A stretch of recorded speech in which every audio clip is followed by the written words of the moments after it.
So one of the ways you can get good quality for your video production or for your vlogging or whatever videos you're shooting is by having good lighting. And for most people, we know how lighting can be very expensive. You know how this lighting can go from as low as $250 and up to like $5,000 depending on which one you're trying to buy. But if you want to do content and you're looking for a light that is on the budget and that can still give you a lot of the functions as the most high-end lights out there can give you, I have a solution for you. This might just be the light that you need.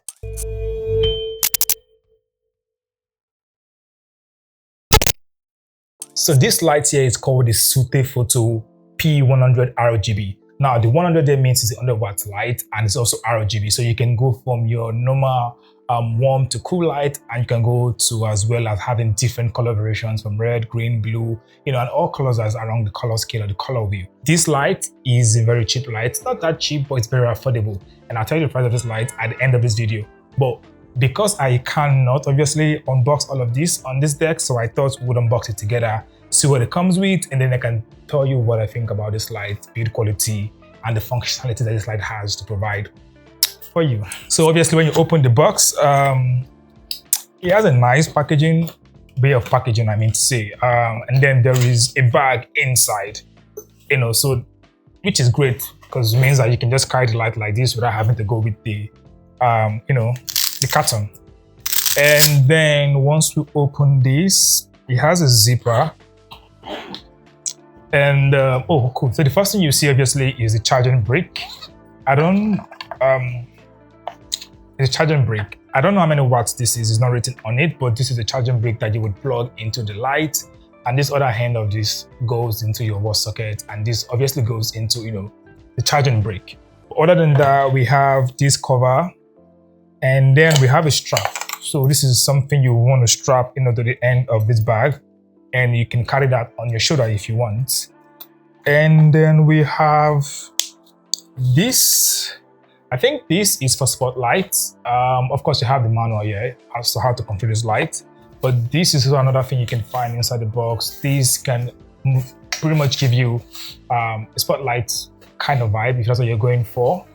Another thing that you then now find is the light itself. Now, this is not that heavy compared to other lights out there. And a big factor of that is because it's a budget-friendly light.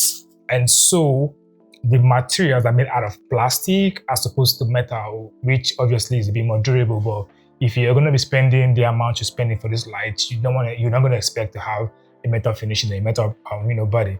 But this is still solid. It's not that weak. It doesn't look that finicky. And yeah, so this is pretty much what the light looks like. At the back of the light is where you see the control that you need. You will see things like your CCT, which obviously is your kelvins. And then you have things like your HSI and your RGB. You also have your FX, and then you have your what's it called now, GH, that channel. And you also have two controls here that you can use to set your kelvins, and you also have another control you can use to either increase the light or reduce the light. And this other side is where you have the on button and the off button, and you also have the battery button. That's because this light uses battery, which do not come with the light, by the way. You might have to purchase the battery separately. But one thing I like to say here is that once you're using batteries on this light, you would not get full power. You will only be able to use this light at 80% as opposed to 100% when you're using it plugged into the wall.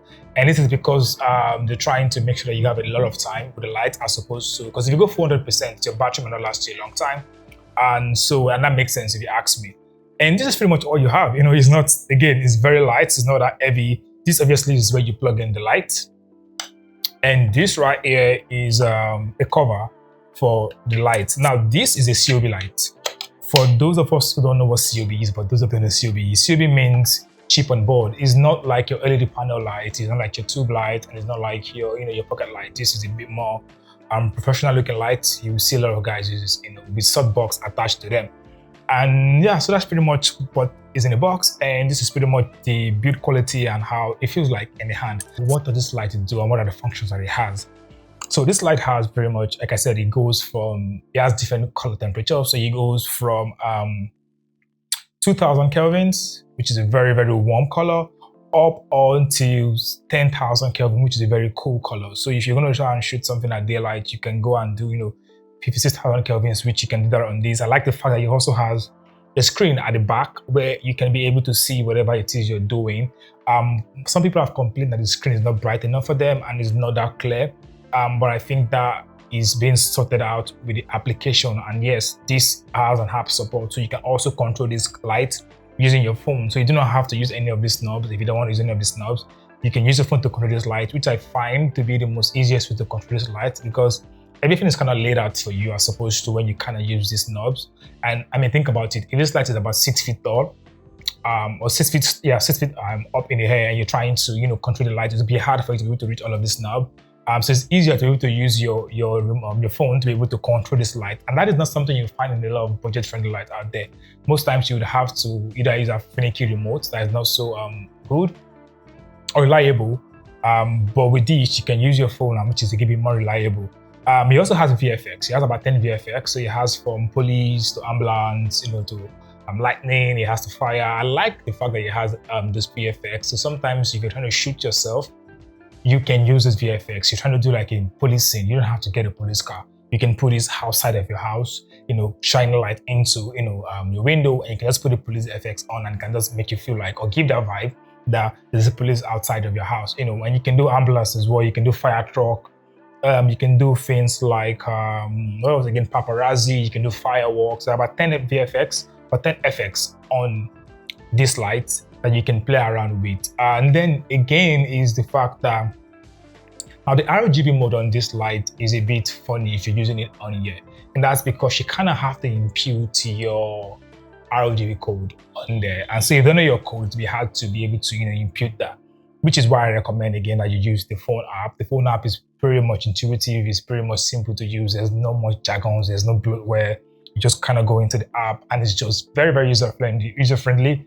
And it's kind of clear and kind of cool as to how to use this light. Now I'm going to turn this light on and show you guys how bright this is. Remember, it's an 100-watt light. It's really bright. It's really bright. It's really bright. Okay, so let's turn this on and let's see how bright this goes and what it can do for us. So I have the light set up on this tripod stand and I'm facing it over to that side so that the light brightness does not affect the camera. And so we can then see how it works. I'm going to use my phone as opposed to using the dial that is on here. And let me just quickly show you again what I say it looks like. So this is the light off, and this is the light at 1%. This is the light at 2%. This is the light at 3%. Now it's at 2,800 kelvins, just so you're aware. And imagine if I go all the way to 100, you can see how bright that gets. That gets really, really bright. And there's never going to be a case scenario where you have to use a light like this, except of course if you're shooting outdoors. But indoors, I mean, as low as 3%, I think is fine. Now, in contrast to what I have on here, this is a 9-watt bulb, obviously, but this is at 100%, and you can see that it's not as bright as this guy. Imagine how this guy would be if it was at 10% or 100%, I mean to say, which you just seen actually. And let me take this up again to like say 10%, and let's change the color temperature and so that looks like. So we are going from 2,800 kelvins up onto 10,000 kelvins, and you can see how blue that gets in the background. And then we also have again the green or magenta compensation, and this is also affects again how the light changes from warm to cool, sort of to compensate for your light, because sometimes the light as they get older they start to lose color accuracy. So you can use this to be able to color correct them to fit your need. And let's go over to the HSI side. This is where you get a variety of colors to play with, and you have your pink, you have purple, you get a blue, you get another kind of blue, you get green, and you can see an increase and reduce the intensity of these ones. And you can also go to your RGB. Now this is a bit more complex. I'm just going to skip this part because for this part you kind of have to get your what's it called now, your RGB code to be able to use this part to get the exact color that you want. This is in case you're trying to fine tune the color that you have in mind. So you have a color code and you're trying to make this match that color code. You can just impute that in the RGB side, and it's a bit easier to make that work for yourself. So let's go to the VFX side. Now the VFX service is the police VFX, and you have the fire truck. You have the fire VFX, so you can use the creative fire scene if you want. And you have the ambulance VFX, you have the TV, you have the faulty bulb, which again is very cool.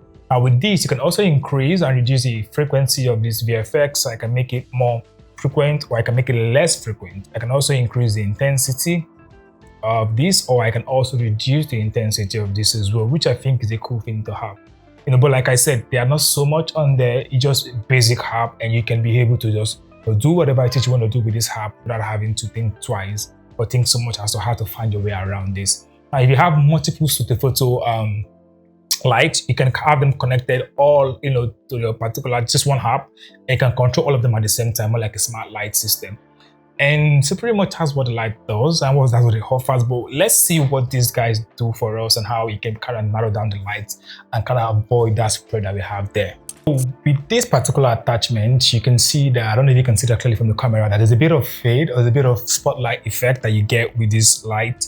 Let me change this to a warm light because this is kind of harsh, and reduce the intensity. You can see that it's not as it wasn't as spread as it was before when you didn't have this attachment to it. And I think that's one good thing about this light as well, is the fact that it has a Bowens mount, so you can kind of attach a variation of softbox to this light, because you don't want to use this light actually just the way it is. You kind of want to have a softbox that you can use with this light. This light is very harsh. You cannot use this light without a softbox. You shouldn't use it without a softbox, except of course if you're trying to, again, like I said, try to create a particular kind of scene. So you're trying to mimic the sun, you're trying to mimic the moon, and you're trying to put this outside, then of course I see why you want to shoot like that. But for normal indoor shoot like these, talking head videos, interviews, podcasts, you obviously need a softbox, that would work, with this light to be able to fully utilize how the light would work. I think I should just put up a softbox and show you guys what that looks like, with a softbox. So let's increase again the light intensity, and let's see how far it goes. So it's at 1% currently, and this is 21%. It's still very bright though, but the thing is, it's going to be a lot softer than if I didn't have this softbox here. So for instance, say I'm here and the softbox was not on here. This obviously be a lot brighter and a lot harsher. But because of the way the softbox works, it kind of allows you to divide, there are two layers to it. There's the first white material inside, and then there's also this other material inside that kind of diffuses the light to a point where it becomes so soft that it's not as harsh. I mean, I can still go as bright as I want, but of course you won't go this bright. If you're so close, you want to go as bright as this. Something like this is fine, but the point is, you can attach a softbox to this, you can attach a lantern softbox to this, you can attach whatever kind of attachment you want, on this light, because of the Bowens mount that it has. And it's not even expensive to start with, so you can still get quality lighting for a cheap price, which I'm about to say in the next slide. How much is this light and how much does it cost?